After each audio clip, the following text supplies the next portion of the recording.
전하사 천지를 만드신 하나님 아버지를 내가 믿사오며 그 외아들 우리 주 예수 그리스도를 믿사오니 이는 성령으로 잉태 하사 동정녀 마리아에게 나시고 본디오 빌라도에게 고난을 받으사 십자가에 못 박혀 죽으시고 장사지 사흘 만에 죽은 자 가운데서 다시 살아나시며 하늘에 오르사 전능하신 하나님 우편에 앉아 계시다가 저리로서 산자와 죽은 자를 심판하러 오시리라. 성령을 믿사하며 거룩한 교회와 성도와 서로 교통하는 것과 죄를 사해 주시는 것과 몸이 다시 사는 것과 영원히 사는 것을 믿사옵나이다. 아멘. 안주신 찬양 151장 드리겠습니다. 다 같이 일어나서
성경 요한복음 12장 20절부터 25절까지입니다. 요한복음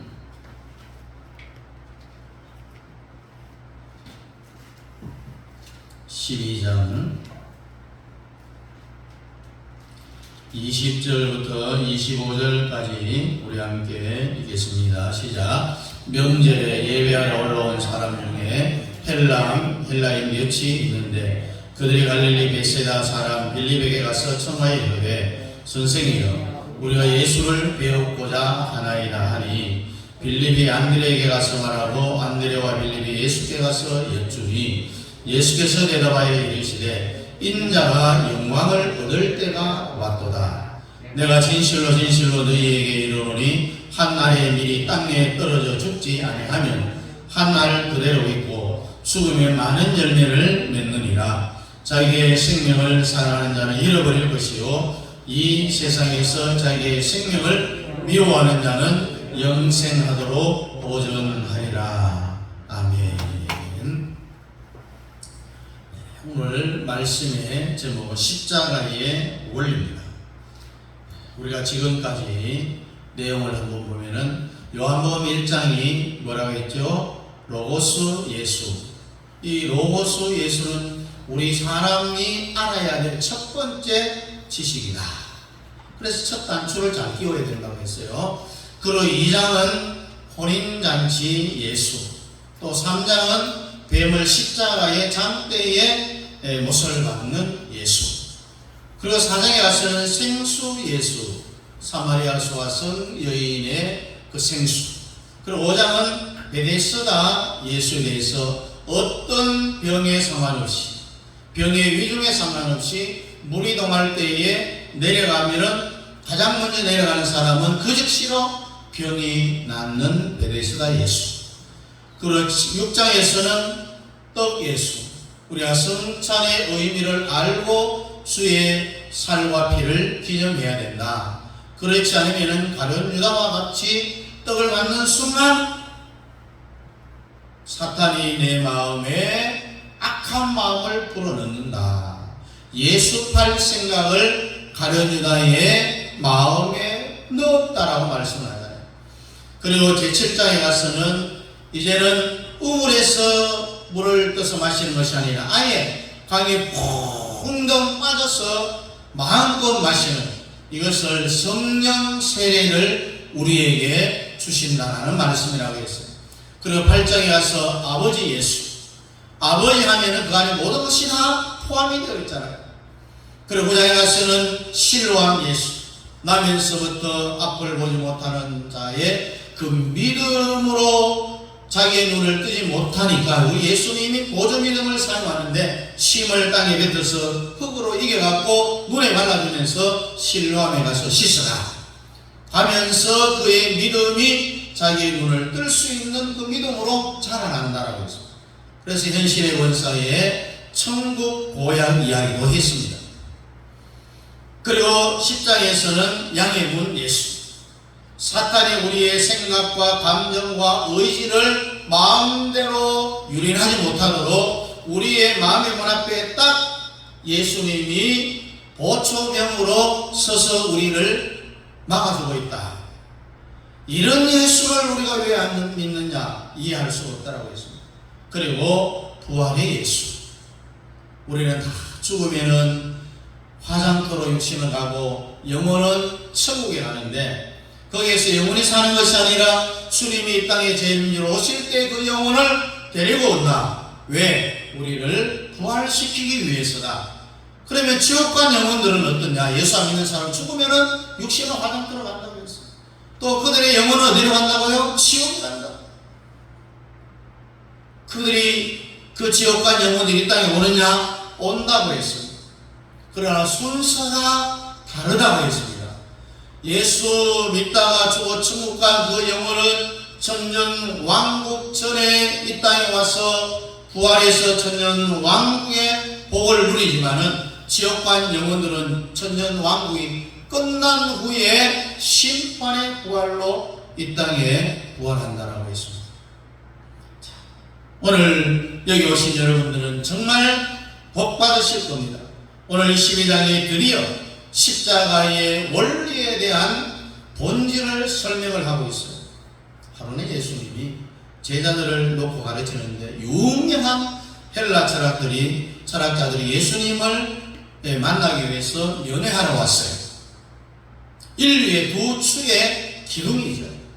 헬레니즘, 소크라테스, 플라톤이라든지 아리스토텔레스, 이어서 헬라 철학이라고 하는 인류의 기둥이 있는데 거기에 유명한 헬라 철학자들이 예수의 그 유명한 소문을 듣고 예수님을 한번 만나서 얼마나 대단한지 한번 보려고 했어요.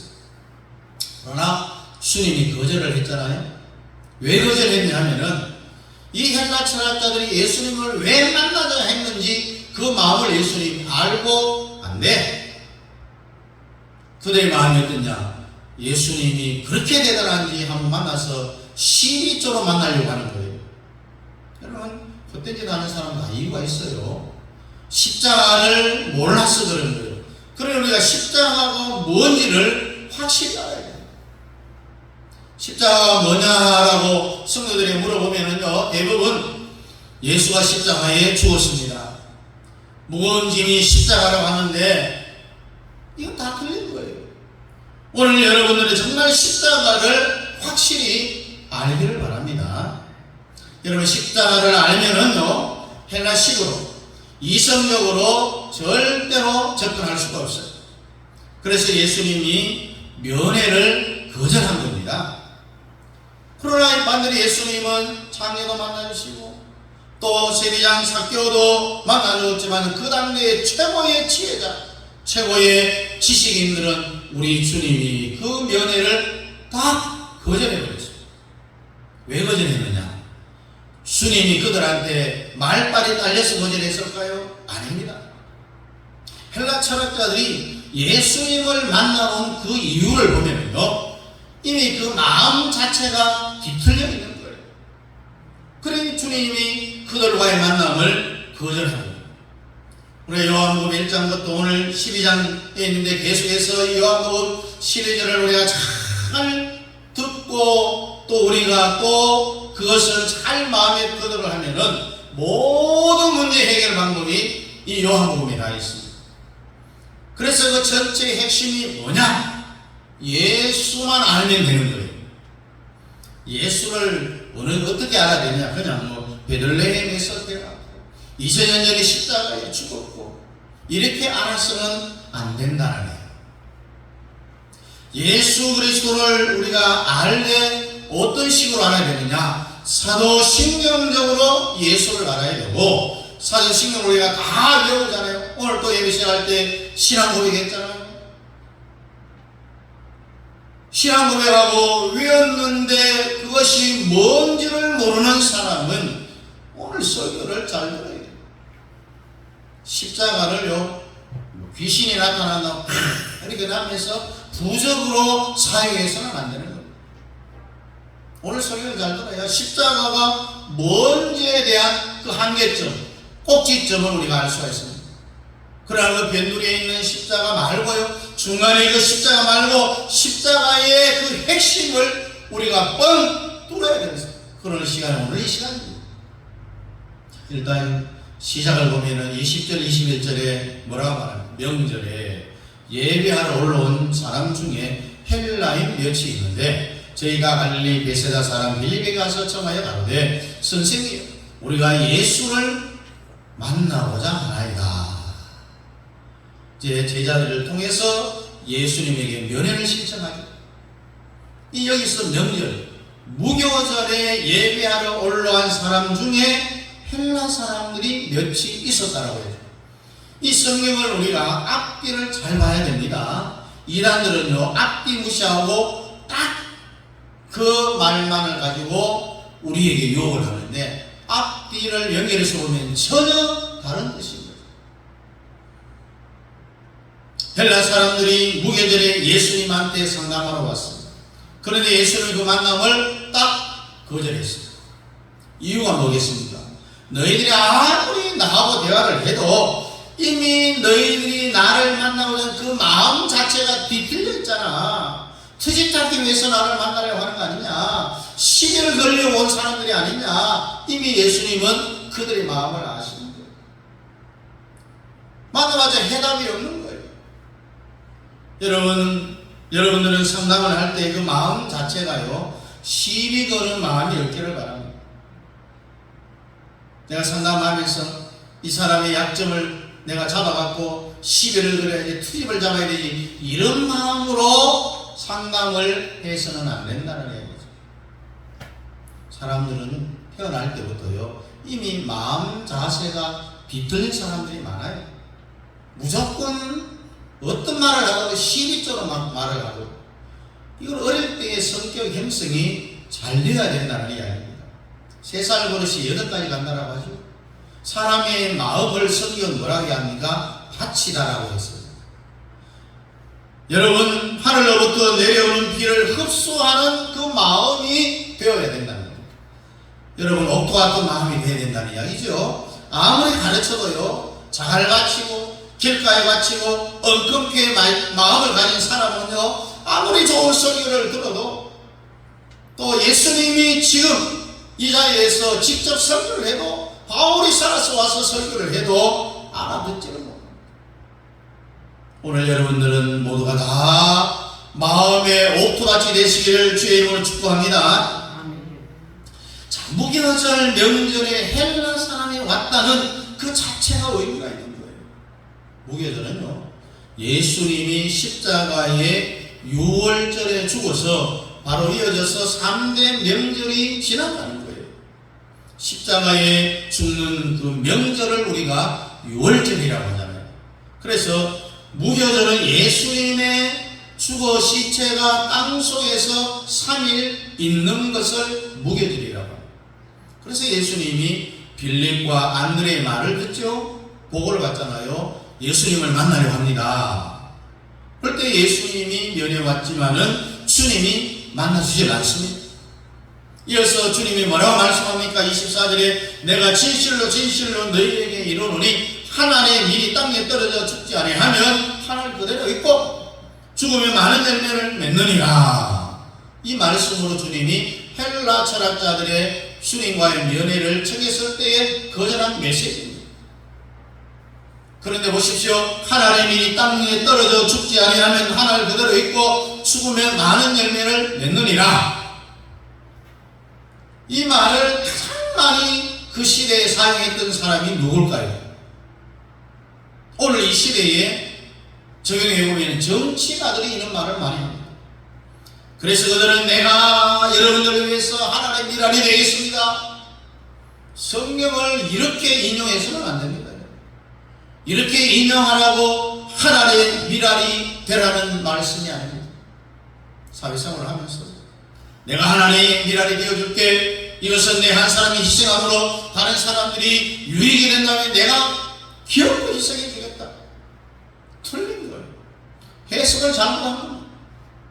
어쩌면 2000년 전 기독교 역사 속에서 이 성경을 대두고 모른다라고 볼 수 있어요.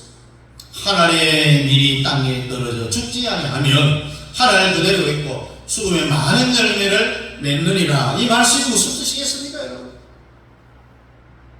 제일 어원은 희생한다라는 게 아닙니다. 예수님이 멀지 않아서 십자가에 죽는다라는 그 말씀의 의미입니다. 한 알의 밀이 땅에 떨어져 죽지 않으면 한 알 그대로 죽으면 많은 열매를 맺느니라는 것은 예수님의 죽음을 예고한 말씀입니다. 십자가에 죽는다는 그 뜻에 대한 핵심 해석을 주님이 하나님의 미랄에 대해서 말씀을 하고 있습니다. 우리는 그동안 십자가 하면은 주님이 십자가에 달려서 내 죄를 위해서 피 흘려 죽으시고 고난 당하시고 가시 멸류관 쓰시고 이 정도의 십자가를 아는데요. 이것도 맞지만은 외형적이고 아주 껍데기예요. 십자가의 핵심이 25절에 자기의 생명을 사랑하는 자는 잃어버릴 것이요 이 세상에서 자기 생명을 미워하는 자는 영생하도록 보존하리라. 죽고자 하는 자는 살고 살고자 하는 죽는다. 이 역설적인 말씀이죠. 그래서 이 신구약 성경 중에서 십자가에 대한 해석하는 핵심의 본질이라는 사실을 우리가 깨달아야 합니다. 자기 생명을 사랑하는 자는 뭐 한다고 했어요? 잃어버린다고 했어요. 자기 생명을 미워하는 자는 어떻게 된다고요? 영생하도록 보존하리라. 자기를 사랑하는 것을 말하는 거예요. 사람은요, 선악과를 따먹고 난 이후로는 인간 그 속에 자기를 사랑하는 본능이 있습니다. 다른 말로 표현하면 자해라고 이야기합니다. 스스로 잡자 사랑의 자를 써서 인간은 자기 생명을 사랑하는 본능을 다 가지고 있어요. 여러분 단체 사진을 우리가 찍잖아요. 찍고 나서 사진을 나눠주면은 가장 뭘 먼저 봅니까? 내가 사진이 잘 나왔느냐는 내 걸 먼저 봅니다. 그리고 난 이후에 다른 사람들의 그 사진을 보면서 어떻게 나왔는가, 잘못 나왔는지, 잘 나왔는지 이렇게 보는 게 사랑이에요. 그래서 인간은 본능적으로 다 자해에, 자기를 사랑하는 그 마음에 붙들려 있다는 거예요. 그런데 엄마가 그 자기 자식을 위해서 사랑하는 거는요, 거의 자해의 수준을, 한계를 넘습니다. 근데 남자들은요, 모성애에 못 따라가죠. 절대로 자식을 위해서 안 죽지만은 여자들은 아낌없이 목숨을 내놓습니다. 이것도 정상적일 때 생각하는 것하고, 자기 자식이 병이 들었다든지, 자기 자식에게 위기가 왔다, 아니면 불이 나서 뛰어내릴 때에 그 엄마는 어떻게 합니까? 자식을 품에 안고 자기가 뛰어내리면서 그 엄마는 쿠션 역할을 하고, 그러니 자기 자식을 살리는 거예요. 그게 엄마의 마음이에요. 그것도 이미 정돈된 상태에서 생각하지, 인간의 본능으로 할 때는요, 사랑이 포로예요. 십자가가 뭐냐면은 누구든지 자기 생명을 사랑하는 자는 이게 영적인 생명일까요? 자아의 생명일까요?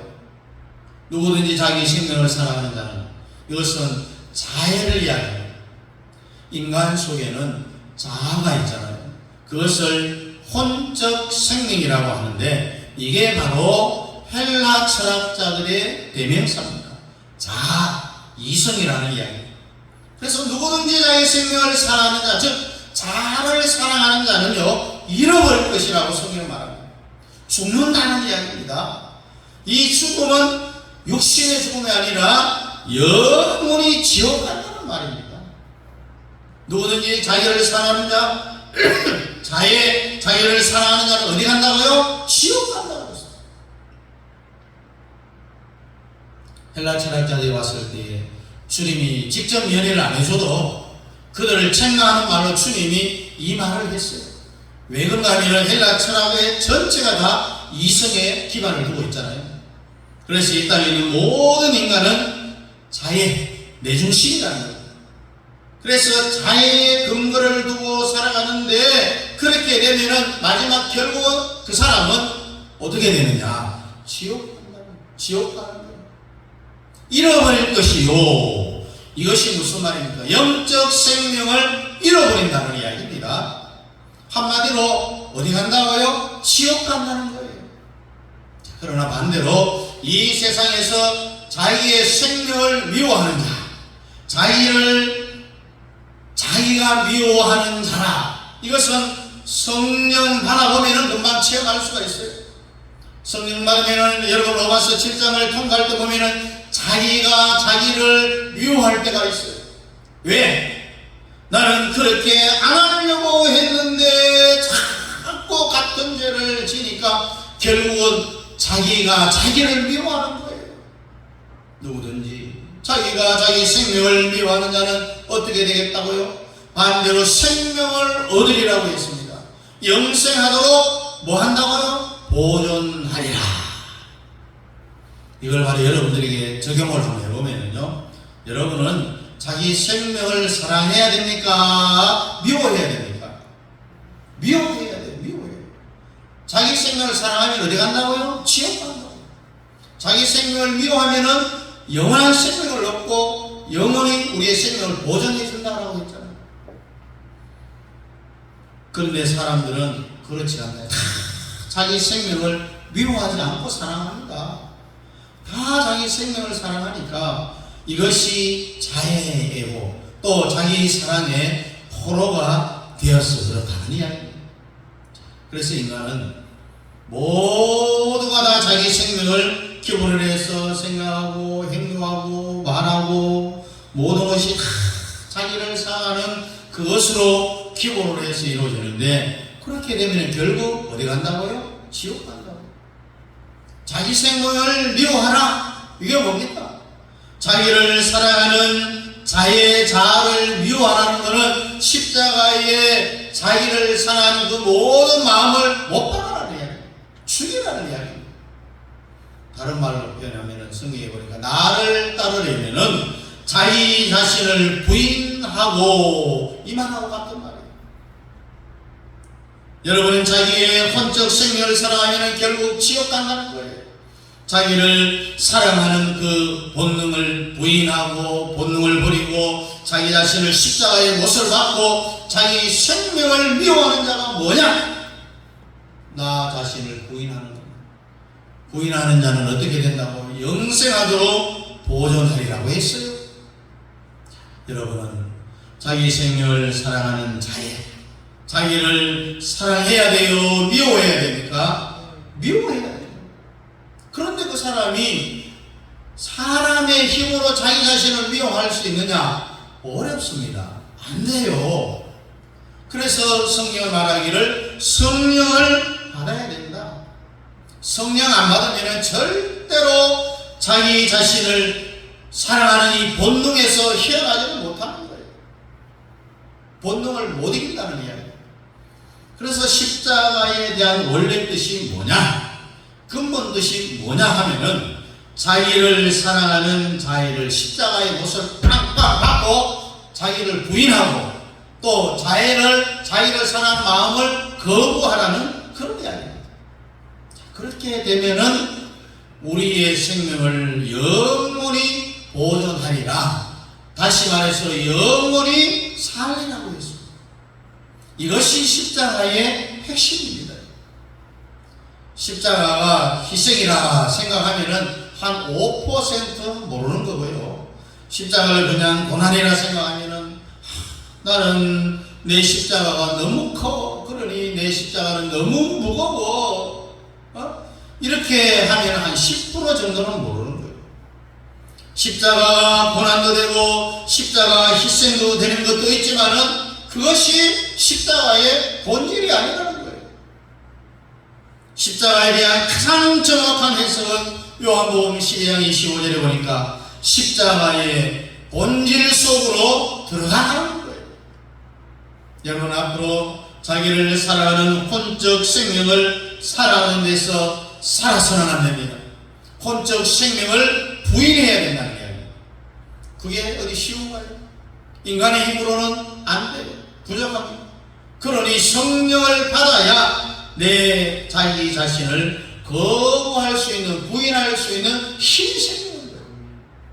그래서 여러분 성령 그것도 슬쩍 받아간다고 아주 세게 받아서 본능적으로 체질화되어 있는 자기를 사랑하는 그 생명을 거부할 수 있는 능력을 받을 수 있기를 주님으로 축복합니다. 여러분 사랑이라는 게 좋은 거예요, 나쁜 거예요? 사랑이 좋아요, 나빠요? 좋죠. 특별히 자기 엄마와 자식을 사랑하는 것은 너무너무 좋은 거잖아요. 본능적으로 자애로 자기 자식을 사랑하는 것은 죄가 됩니다, 여러분. 성령으로 사랑하는 것이 영생하는 생명이라는 것을 오늘 성경은 우리에게 말하고 있어요. 헬레니즘적으로 사람을 사랑하는 것은 사랑이 아니다. 예수님이 말하는 것은 혼적 생명에서 흘러나오는 사람 말고 성령으로 거듭나면서 일어나는 새 생명, 예수의 생명, 예수의 생명으로부터 흘러나오는 사랑으로 때로는 대상이 같을지라도요, 남편일 수도 있고 가족일 수도 있고 자녀일 수가 있는데 우리가 사랑하는 그 사랑은 혼적 사랑만으로는 안 된다는 이야기입니다. 성령이 말하는 사랑은 그것을 말하는 게 아니다. 깨어진 사랑, 그 사람이 깨어진 사랑, 속사람으로부터 흘러나오는 사랑, 이것이 바로 십자가의 사랑입니다.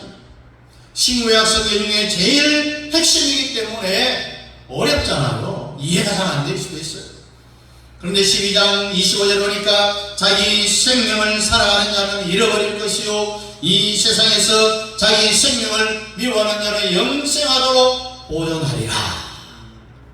그러면 우리가 생활 속에서 집사님 사랑해요, 사랑합니다, 그런 말을 한번 들어보면 한번 반문을 해보세요. 혼적 사랑이로 합니까? 영적 사랑으로 이야기합니까? 물어봐야 돼요. 본능적으로 사랑합니까? 성령의 능력을 받아서 하나님의 아가페 사랑으로 사랑합니까? 이런 의미예요. 이 십자가의 도의 깊이와 핵심을 우리는 알아요. 예수님은 우리를 사랑하는 사랑이 영적 사랑일까요? 혼적 사랑일까요? 영적 사랑. 절대적인 사랑입니다. 아가페적인 사랑이에요. 새로운 단어를 만들어내신 분이 누구냐? 예수님. 어떤 단어? 아가페라는 그 단어. 이 아가페라는 사랑은 예수님 때문에 새로운 단어가 생긴 거예요. 그전에는 에로스 사랑이라든지 필레아 사랑이라든지 스트로게 사랑이라든지 이런 사랑이 있었어요. 헬라의 사랑의 단어가 참 많잖아요. 예수님 때문에 아가페라는 사랑의 단어가 새로 만들어졌습니다. 이것을 절대적인 사랑이라, 아가페 사랑, 무조건적인 사랑. 그래서 여러분은 이 사랑의 깊이에 들어가야만이 십자가의 사랑을 아는 거예요. 그러니까 여러분들이 함부로 십자가의 사랑을 말하는 것은 안 되는 거예요. 이 본질을 깊이 알고 사도 바울이 뭐라고 이야기합니까? 그리스도의 사랑이 나를 강권하시는도다. 이렇게 말할 때에 그리스도의 그 아가페적인 사랑이 나를 확 사로잡았다는 이야기입니다. 혼적 사랑은 혼적 생명을 말하는 것이 아니라 성령으로 나타났다는 거예요. 여러분은 다 그리스도의 사랑이 강건하기를 주의 이름으로 축복합니다. 예수 사랑에 미쳐야 돼요. 예수 사랑에 한번 미쳐보시기를 바랍니다. 그래야 자의의 사랑 생명에서 벗어날 수가 있는 거예요. 본능적인 사랑에서 벗어날 수 있다는 거예요. 여러분의 자의의 생명이 영적 생명으로 뒤집어지기를 주의 이름으로 축복합니다. 그러려면 성령 세례를 받아야 되는 거예요. 성령 세례 안 받으면 절대적으로 자의의 생명, 자의의 사랑 못 벗어납니다. 벗어날 힘이 없어요. 성령 세례를 받으면 성령으로부터 새로운 본능이 와버리잖아요. 그래서 여러분이 태어날 때부터 본능이 생긴 것처럼 고린도 후서, 특별히 사도들은 다 이런 사랑을 가지고 있었어요. 사도들은 자의의 생명이 아니었습니다.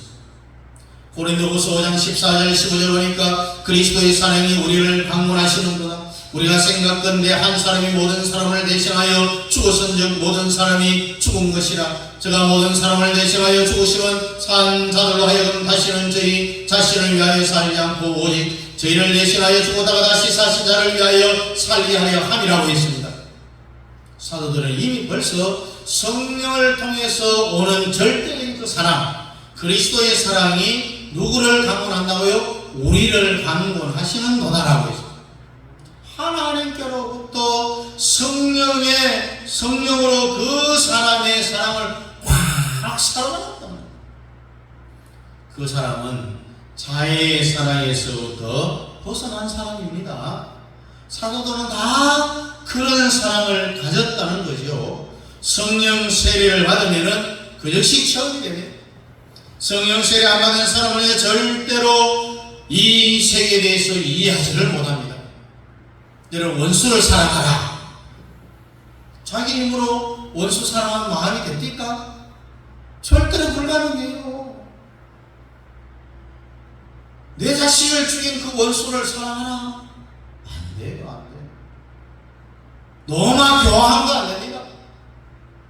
성령 세례 받지 않은 사람은 고린도서 5장 14절의 해석이 불가능한 거예요. 그리스도의 사랑이 우리를 강권하시는도다. 무슨 뜻인지 몰라요.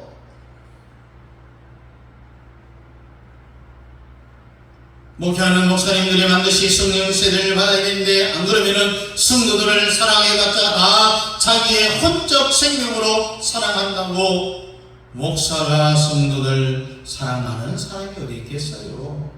사랑하지만은 영적 생명으로 사랑하지 아니하는 혼적 사랑을 하니 다 혹방인 거죠. 이래야 고린도후서 5장 14절의 사랑이 목사님들을 다 사로잡아야 돼. 그리스도의 사랑이 우리를 강권하시는도다. 이 사람은요, 그때부터 한 사람도 자기를 위해서 사는 사람이 없다라고 오늘 말씀하잖아요. 하늘로부터 그리스도의 사랑에 포로가 된 사람은 살아도 주를 위해서 살고 죽어도 주를 위해서 죽는 거예요. 그럼 나는 뭡니까? 손해만 보고 그리스도를 위하여서 사로잡혀도 주를 위해서 사로잡히고 죽어도 주를 위해 죽고, 그러니 사나 죽으나 누구의 것이라고요? 주님의 것이라고 했어요. 이 사람이 가장 자기를 위해서 사는 사람이다. 완전히 역설적이다. 죽고자 하는 자는 살고, 살고자 하는 자는 죽는다. 역설적인 거잖아요. 우리가 이 땅에 살면서 자기를 위해서 산 것은 죽으면 아무런 대가가 없잖아요. 하늘나라 가면 아무 상관없어요. 살아도 주를 위해서, 죽어도 주를 위하여. 이것은 이 땅에서도 복을 받고 돌아오는 하늘나라에서도 멸류관의 주인이 되는 겁니다. 이것이 사람의 힘으로 안 되고 성령으로만 가능하다는 거죠. 그러면 그리스도의 사랑이 나를 강권하고 삼킴받아서, 예수의 사랑에 삼킴받아서 성령의 나의 지정의 생각, 감정, 의지를 완전히 통제를 하고요, 완전히 사로잡혔으면은 예수를 아는 사람은, 성령의 본능이 오는 사람은 성령 요한복음 12장을 이해할 수가 있는 거예요. 그러므로 여러분들은 성령을 세게 받아서 누구든지 자기 생명을 사랑하는 자는 잃어버릴 것이요, 누구든지 자기 생명을 미워하는 자는 영생하도록 보존하리라는 이 말씀의 본질 속으로 들어갈 수 있기를 주의 이름으로 축복합니다. 그러니 어떻게 해야 되냐? 성령을 세게 받아야 됩니다. 제자들의 경우를 설명을 하고 마치려고 하는데요, 그러면 여러분들은 오늘 이 시간에 그리스도의 사랑에 포로가 됩시다. 성령으로부터 성령이 강권적으로 우리에게 부어져서 여러분의 생각과 감정과 의지가 마음대로 놀아나지 못하도록 성령이 완전히 휘어잡도록 강력한 성령의 시험이 일어나기를 주의 이름으로 축복합니다. 기도하겠습니다. 주님, 나는 내 지정이가 내 마음대로 절대로 안 되죠. 지멋대로 놀아납니다. 미운 사람을 보면은 바로 마음에서 미움이 튀어나오고, 좋아하는 사람 보면은 좋아서 깔깔 웃고, 주님 성령으로 나를 사로잡아 주시옵소서. 내 지정이가 완전히 성령의 삼킴바가 되게 하시고 그리스도의 사랑으로 나를 강권하여 주시옵소서. 예수님 이름으로 기도하옵나이다. 아멘. 다같이 일어나서 찬송 2장입니다.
교회의 머리가 되시는 우리 예수 그리스도의 은혜와 우리 아버지 하나님의 놀라우신 사랑하심과 성령 하나님의 위로교통 충만 역사하심이 그리스도의 사랑이 나를 강권하여 주옵소서.